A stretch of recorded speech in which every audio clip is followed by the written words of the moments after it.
Hi everyone, welcome back to my channel. My name's Tamlyn and this is Sewn on the Tyne, and I'm here today to give you an update on how I'm getting on with my whips, my work in progresses. So if you saw my recent video, I shared all of the works in progresses that I had stashed away in my sewing room and the reasons why they were works in progresses, and I asked for help and advice on which ones I should tackle first. Well, that video and all of the comments just gave me the motivation to get cracking with them. And I've actually managed now to finish 4 out of the 8 whips that I shared. And I think that is really great progress in the space of, I think, a month, maybe 4 weeks since I shared that video. So I'm delighted with how I've got on. If you follow me on Instagram, you may have seen a couple of the completed whips, but I'm here today to share the ones that I've finished so far and a couple that I haven't and the reasons why. So should we start with the Jenny overalls by Closet Core Patterns? This was my longest standing whip. I think this was started around 6 years ago. So I've only been sewing between 6 and 7 years. So this is my longest running whip. And I had sewn these dungarees up in a lovely stretch denim from Minerva. I'd done a lot of them at a sewing retreat and I had lots of help from Sarah, who led the retreat, on fit. So what I did was, because it was such a long time ago, I can't remember all of the details and the sizing and everything, but from looking at my pattern pieces, I made a size 12. But then we adjusted the darts and the waistband to bring them in a little bit more where I needed them to, because I've got a smaller waist compared to my hips and I needed to just adjust the size a little bit. Actually, looking at the sizing chart now, my measurements definitely put me into a size 10, more of a size 10 than a 12. Maybe just grading out to a 12 at the hips would be a good idea, but I'd definitely go for a 10 on the top part of my body. But anyway, I made these 6 years ago, so I can't really change the sizing. I had completed these up to the point of installing a button on the side and installing the dungaree fastenings on the straps, and that was it. I'd even hemmed the trousers, I'd installed the zip. I'd done all of the work, really. It was just that last little step that I hadn't completed.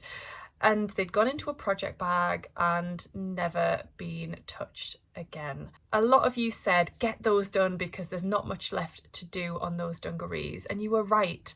It took me all of, I don't know, 15, 20 minutes to get those finished, and my goodness, I absolutely love them. I've worn them so much since I finished them.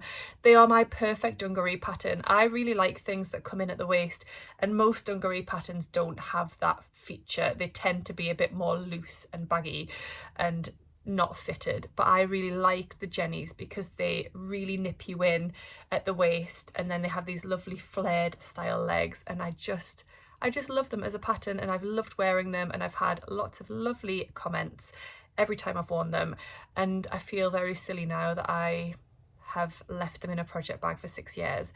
But now I'm going to cherish them and love them and probably make another pair at some point soon. So yes, whip number 1 done, achieved, ticked off the list, out of my project bags and into my wardrobe, which is just fantastic. One whip that I just did want to mention that I actually haven't completed yet, but I have made some strides towards, mentally anyway, is the Gem Tee by Style Arc. So that was this really simple knit t-shirt, and if you remember from my video, the reason that I hadn't completed that, or the reason that I'd stalled with that, is because Style Arc recommend using a cover stitch machine. Now I have a cover stitch machine, I've just never actually used it.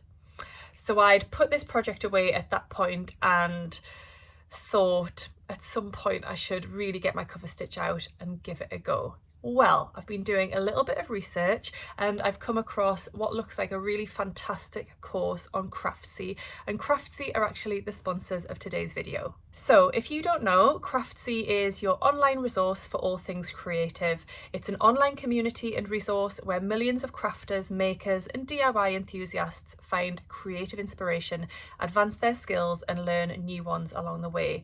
There are so many courses, over 2,000 exciting classes in over 20 categories, things like sewing, crochet, knitting, embroidery, photography, cake decorating, journaling and more. These classes are broken down into really easy to follow lessons and are led by friendly, award-winning instructors, people who share their creative wisdom and provide step-by-step demonstrations. Craftsy are always creating new classes, so you can keep coming back for more and there'll be new and exciting content to keep you inspired. So the class that I discovered and that I have started exploring is Cover Stitch Basics and Beyond by Gail Yellin.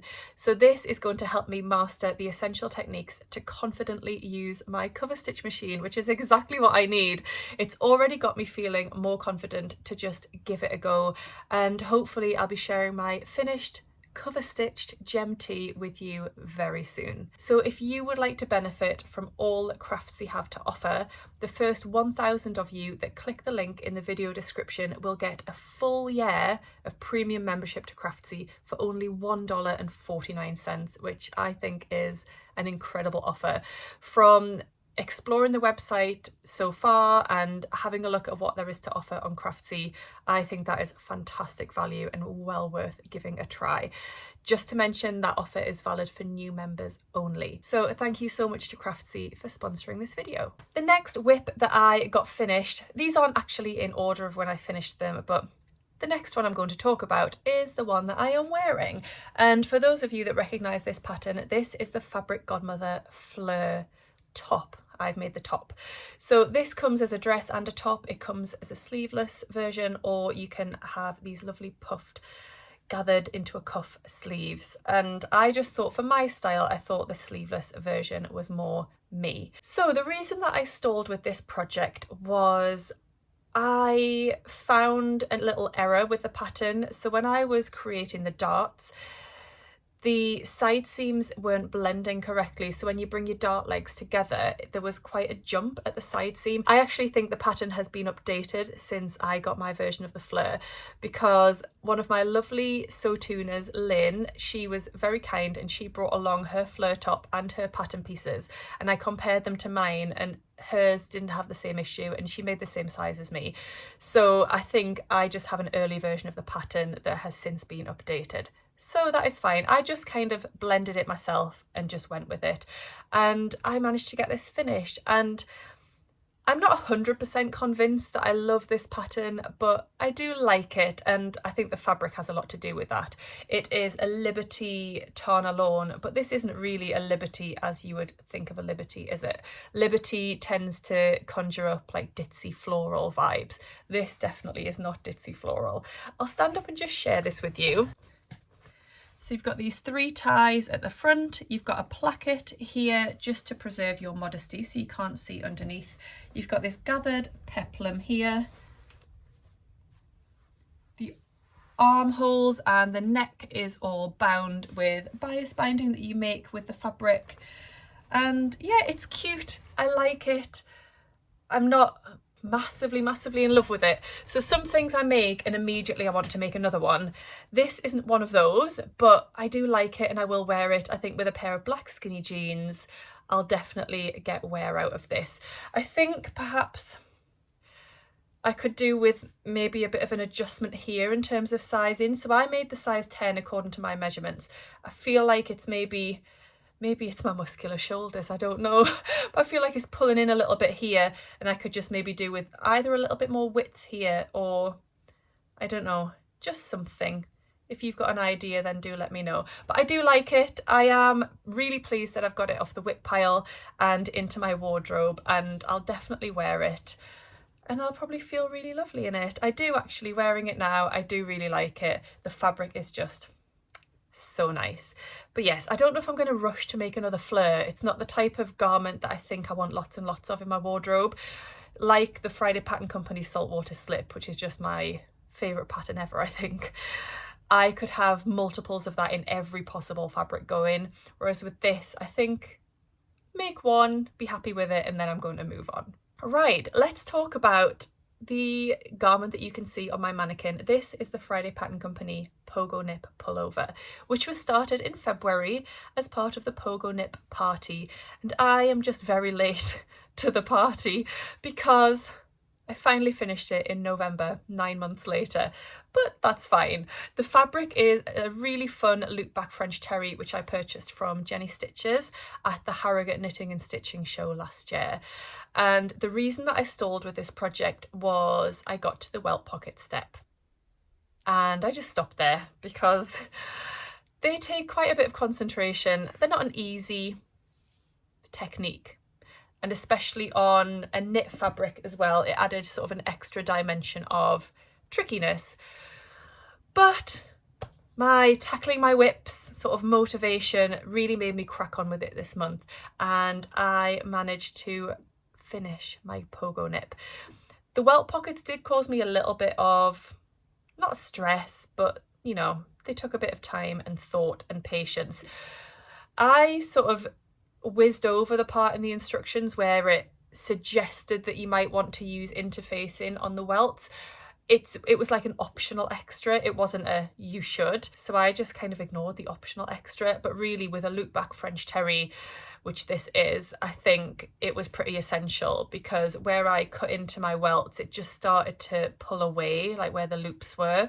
So after I'd done the first one without interfacing, I then interfaced the second one, and it was much easier. I also watched the Friday Pattern Company sew along for the welts, and that really helped as well. Once you pass the welt pocket stage, it all comes together really, really well. My welt pockets aren't perfect, but I'm pretty happy with them. I think unless you were, oh, I've got a little loose thread, I just need to trim that off. Unless you were like a perfectionist, I think they are pretty good, to be honest. I've got a lovely cotton on the inside just for the pocket lining, and then I've got these lovely heart buttons on here. Sorry about the light glaring in here.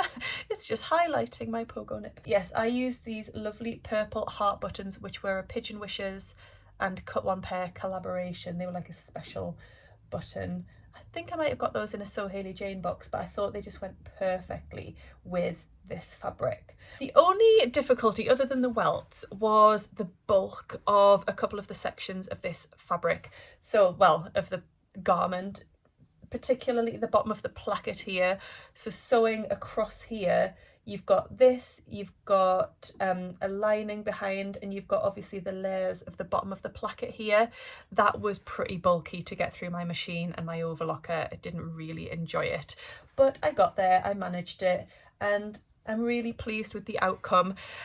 I made a size large, which was a size up from my measurements, because I wanted to be like an oversized slouchy thing that I could wear over other things, so more of like a jacket rather than just a jumper, and I am pleased with that. I could definitely make a size medium, and that would be absolutely fine too. I also added some length to the sleeves, so when I've made the Friday Pattern Company Arlo track jacket, I made that a couple of years ago, the sleeves came up pretty short on me and they ride up on my wrists, and it's not great. So I added some length to these sleeves. So I didn't know how much to add at first. I think I added 3 inches.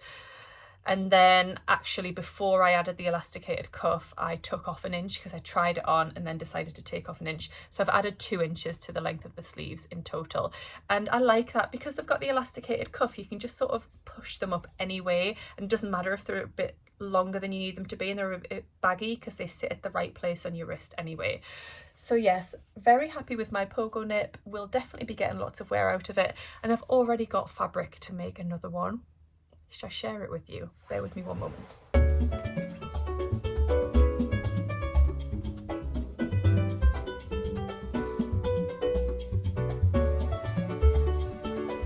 So I've got this fabric to make another version. This is a polar fleece from First for Fabrics, and I just think that is going to make the most gorgeous snuggly Pogonip. And yeah, I can't wait. I'm just going to wear that as a blanket now for the rest of this video. Right, the final whip that I got finished in the last few weeks is my Tilly and the Buttons Jaimie pajama shorts. These were a really straightforward thing to get finished off. They're just a pair of pajama shorts made in cotton. So I think they were the first whip that I actually tackled and the one that I entered into the challenge. So yeah, there's not much to say about them really. I just worked through the steps to finish them off. I added buttonholes and the drawstring, and I really like them. They're designed to sit lower on the waist than I prefer. I like things high on my waist. So I actually just pull them up higher than they're intended to be, which means that they are shorter than the pattern intends. So I didn't take as much of a hem allowance on mine. I think I just overlocked and then turned under by just the width of the overlocking and top stitched, just to make sure they weren't too indecent and uncomfortable. But yes, as pajama shorts go, they're great. I'll probably wear them more in the warmer months, but I was happy again to get another work in progress out of my work in progress drawer. And one more that I will show you, I did not class this as a whip because it was only at the cutting out stage. Now, Rachel from Stitched Up tells me that it definitely is a whip. However, I beg to differ. I'm not calling my cutout projects whips. Just, you know, for my own peace of mind and sanity. So anyway, I did get my Tammy Handmade Naya t-shirt sewn up. Sorry, it's creased. It's been in the wash and then it hasn't been ironed yet. But I sewed this up while I had purple thread on my overlocker. I thought I would just whiz this up. And actually what I did with this one that I haven't done with most of my Nayas is I actually hemmed it. Most of my Nayas I've just left unhemmed because I wear it tucked into jeans, but this one I thought I could actually wear it out if I just hemmed it. So that's what I did, and I'm really pleased I did actually. This is just a lovely bamboo jersey from First for Fabrics. Super soft, super comfortable to wear, and perfect as a pajama top or as a normal day-to-day top. So yes, that was not a whip, but a cutout project ticked off the list as well. So I hope you've enjoyed seeing all of the whips and my progress that I've made. So they're not whips anymore. There's only one of those that is actually still a whip, and that was my gem tee. I've managed to tick off quite a few from the list and I'm really pleased, and I'm delighted to have them as garments in my wardrobe instead of half finished projects or partially finished projects in a drawer. Next up then, in terms of the one that I'll be working on next, other than my gem tee, is my Closet Core Jenna. So that is my Jenna shirt. So I'm making this version here. And if you remember, the fabric I'm using is this gorgeous daisy print cotton poplin from Hey Sew Sister. I am going to be working on that hopefully over the next couple of weeks, and it won't be long before I can share that with you as well, because I think that'll be a great shirt to wear in any season really. So a pair of black leggings or black skinny jeans, little black vest underneath, and then that just open, I think will be a really nice look. So I'm keen to get that finished. Again, I stopped because I got to a difficult point, the sleeve plackets, but I'm just gonna go for it because these projects have taught me to just give it a go, and once you get over that little hurdle, the rest is pretty plain sailing and you have something gorgeous to wear in your wardrobe. So I really hope you've enjoyed this video. Do let me know down below which of my finished whips is your favourite. Which one would you like in your wardrobe, or which one are you maybe feeling inspired to make? Also, I'd love to know, have you got any whips that are longer than 6 years in the making? Do let me know and make me feel better about things. Thank you so much for watching today. I hope you've enjoyed the video. Thank you so much for watching today. If you've enjoyed the video, do give it a thumbs up. Subscribe if you don't already. Join us here on my lovely Sewn on the Tyne community. It's always great to have new followers here. And I'll see you again soon in my next video. Happy sewing. Bye. Oh, I was going to say something else. What was it? Now, I actually think that and also if you... Oh, yeah, take that out.